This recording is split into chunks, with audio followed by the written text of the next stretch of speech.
ओम शांति। अव्यक्त मुरली रिवाइज 25/6/77।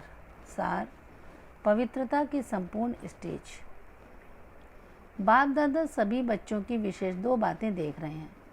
हर एक आत्मा यथा योग यथा शक्ति, ऑनेस्ट और होलीएस्ट कहाँ तक बने हैं। हर एक पुरुषार्थी आत्मा बाप के संबंध में ऑनेस्ट अर्थात बाप से ईमानदार सच्चे दिल वाले बनने का लक्ष्य रख चल रहे हैं, लेकिन ऑनेस्ट बनने में भी नंबरवार है।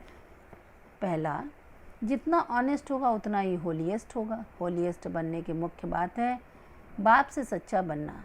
सिर्फ ब्रह्मचर्य धारण करना या प्यूरिटी की हाईएस्ट स्टेज नहीं है, लेकिन प्यूरिटी अर्थात रियलिटी अर्थात सच्चाई।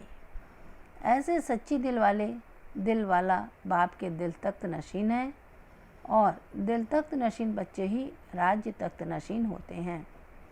दूसरा, ऑनेस्ट अर्थात ईमानदार उसको कहा जाता है जो बाप के प्राप्त खजानों को बाप के डायरेक्शन बिना किसी भी कार्य में नहीं लगावे। अगर मनमत और परमत प्रमाण समय को, वाणी को, कर्म को, श्वास को व संकल्प को परमत व संग दोष में व्यर्थ तरफ गंवाते, स्वचिंतन की बजाय पर चिंतन करते हैं, स्वमान की बजाय किसी भी प्रकार के अभिमान में आ जाते हैं, इसी प्रकार से श्रीमत के विरुद्ध अर्थात श्रीमत के बदले मनमत के आधार पर चलते हैं, तो उसको ऑनेस्ट व ईमानदार नहीं कहेंगे। ये सब खजाने बाप दादा ने विश्व कल्याण की सेवा अर्थ दिए हैं, तो जिस कार्य के अर्थ दिए हैं उस कार्य के बजाय अगर अन्य कार्य में लगाते हैं तो यह अमानत में खयानत करना है। इसलिए सबसे बड़े से बड़ी प्यूरिटी की स्टेज है ऑनेस्ट बनना। हर एक अपने आप से पूछो कि हम कहाँ तक ऑनेस्ट बने हैं। तीसरा, ऑनेस्ट का तीसरा लक्षण है सदा सर्व प्रति शुभ भावना व सदा श्रेष्ठ कामना होगी। चौथा, ऑनेस्ट अर्थात सदा संकल्प और बोल व कर्म द्वारा सदा निमित्त और निर्माण होंगे। पांचवा, ऑनेस्ट अर्थात हर कदम में समर्थ स्थिति का अनुभव हो, सदा हर संकल्प में बाप का साथ और सहयोग के हाथ का अनुभव हो। छठा, ऑनेस्ट अर्थात हर कदम में चढ़ती कला का अनुभव हो। सातवां, ऑनेस्ट अर्थात जैसे बाप जो है जैसा है, बाप बच्चों के आगे प्रत्यक्ष है, वैसे बच्चे जो हैं जैसे हैं वैसे ही बाप के आगे स्वयं को प्रत्यक्ष करें। ऐसे नहीं कि बाप तो सब कुछ जानता है, लेकिन बाप के आगे स्वयं को प्रत्यक्ष करना सबसे बड़े से बड़ा सहज चढ़ती कला का साधन है। अनेक प्रकार की बुद्धि के ऊपर बोझ समाप्त करने की सरल युक्ति है। स्वयं को स्पष्ट करना अर्थात पुरुषार्थ का मार्ग स्पष्ट होना है। स्वयं की स्पष्टता से श्रेष्ठ बनाना है, लेकिन करते क्या हो?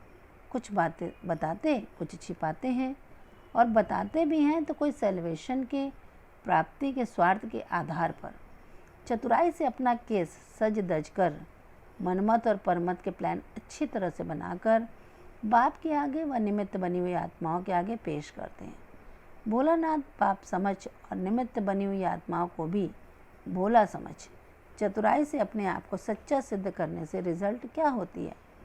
बाप दादा व निमित्त बनी हुई आत्माएं जानते हुए भी खुश करने के अर्थ अल्पकाल के लिए हाँ जी का पाठ तो पढ़ लेंगे, क्योंकि जानते हैं कि हर आत्मा की सहन शक्ति, सामना करने की शक्ति कहाँ तक है।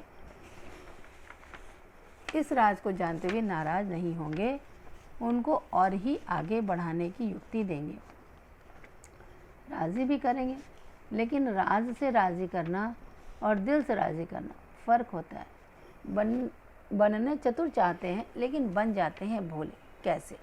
जो थोड़े में राज़ी हो जाते हैं, हार को जीत समझ लेते हैं, है जन्म जन्म की हार, लेकिन अल्पकाल की प्राप्ति में राज़ी हो, अपने आप को सयाना होशियार समझ विजयी मान बैठते हैं।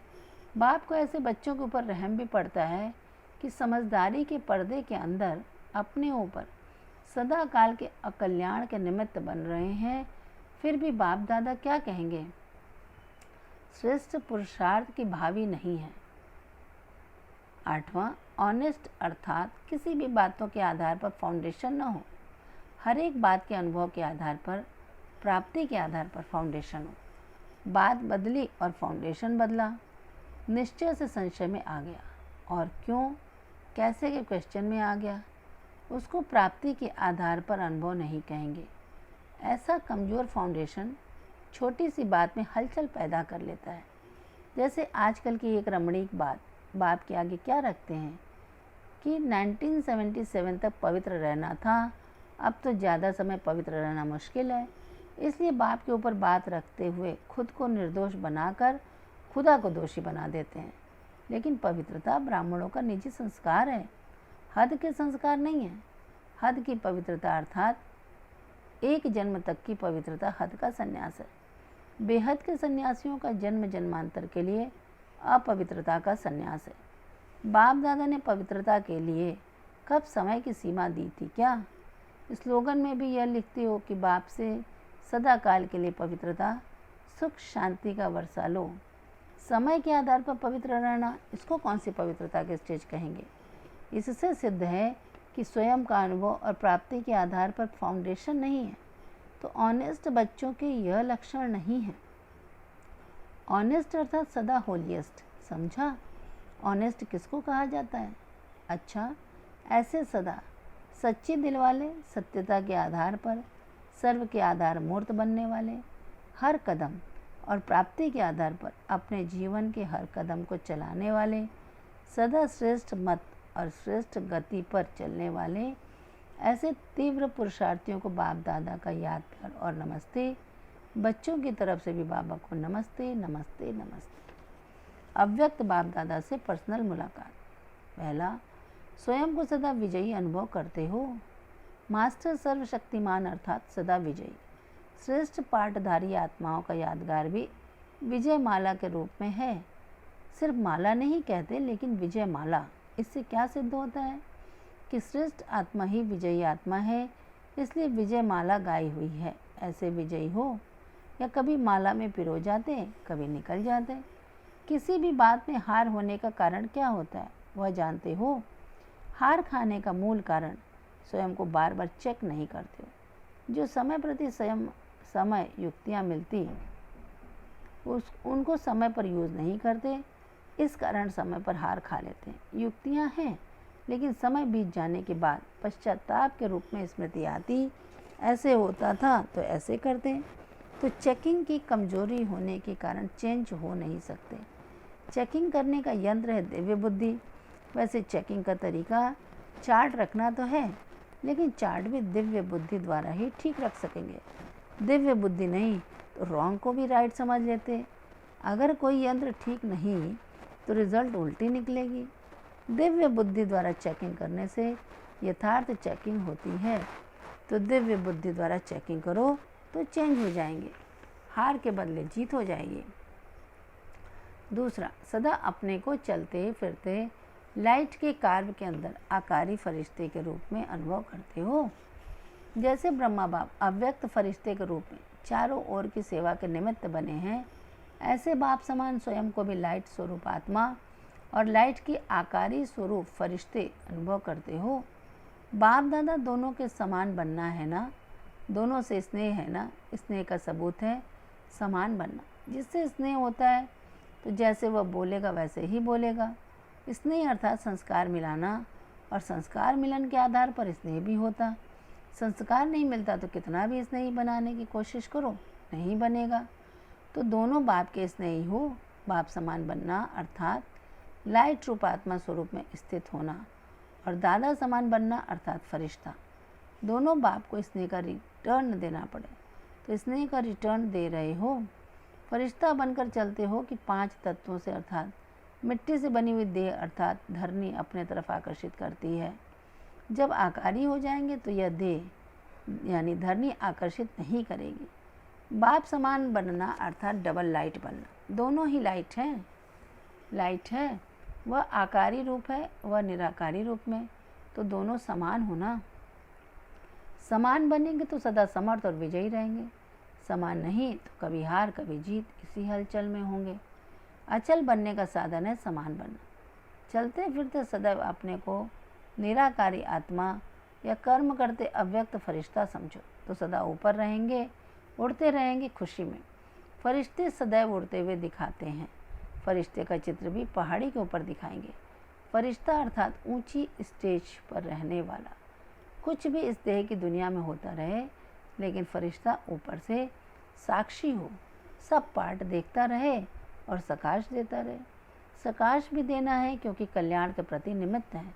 साक्षी हो देखते, सकाश अर्थात सहयोग देना है। सीट से उतरकर सकाश नहीं दी जाती। सकाश देना ही निभाना है। निभाना अर्थात कल्याण की सकाश देना। लेकिन ऊंची स्टेज पर स्थित होकर देना, इसका विशेष अटेंशन हो। निभाना अर्थात मिक्स नहीं हो जाना, लेकिन निभाना अर्थात वृत्ति दृष्टि से सहयोग की सकाश देना। फिर किसी भी प्रकार के वातावरण की सेक में नहीं आएगा। अगर सेक आता है तो समझना चाहिए साक्षीपन की स्टेज पर नहीं है। कार्य के साथी नहीं बनना है, बाप के साथी बनना है। जहाँ साक्षी बनना चाहिए वहाँ साथी बन जाते तो सेक लगता। ऐसे निभाना सीखेंगे तो दुनिया के आगे लाइट हाउस बन करके प्रख्यात होंगे। आजकल की लहर कौन सी है?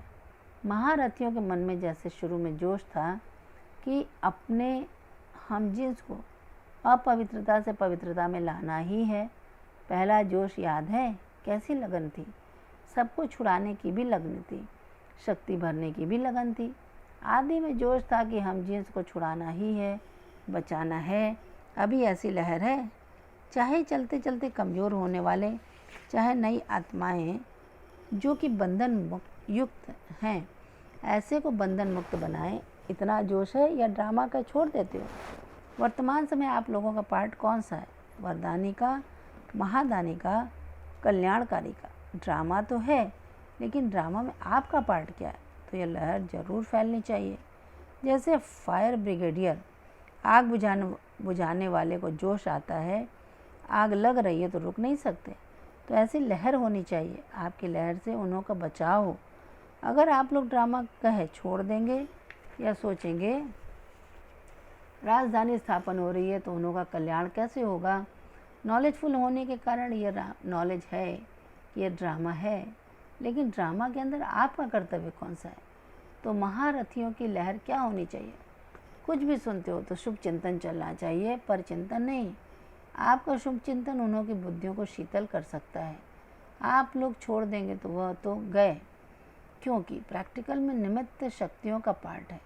बाप तो बैकबोन है। शक्तियों को कौन सी स्थिति में रहना चाहिए?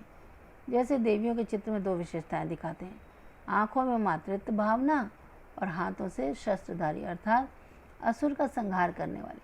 मातृभावना अर्थात रहम की भावना और संहार की भावना भी। संहार करना अर्थात उन्हों के आसुरी संस्कारों को खत्म करने का प्लान भी हो और रहम भी हो। लॉफुल और लवफुल का बैलेंस हो, दोनों साथ साथ हो। यह जो कमज़ोरी की लहर है, यह ऐसे नहीं कि विनाश के कारण प्रत्यक्ष हो गए हैं। कमज़ोरी बहुत समय की होती है, लेकिन अभी छिप नहीं सकते। पहले अंदर अंदर गुप्त कमज़ोरी चलती रहती, अभी समय नज़दीक आ रहा है, इसलिए कमज़ोरी छिपा नहीं सकते। राजा बनने वाले, प्रजा पद वाले, कम पद पाने वाले, सेवाधारी बनने वाले सब अभी प्रत्यक्ष होंगे।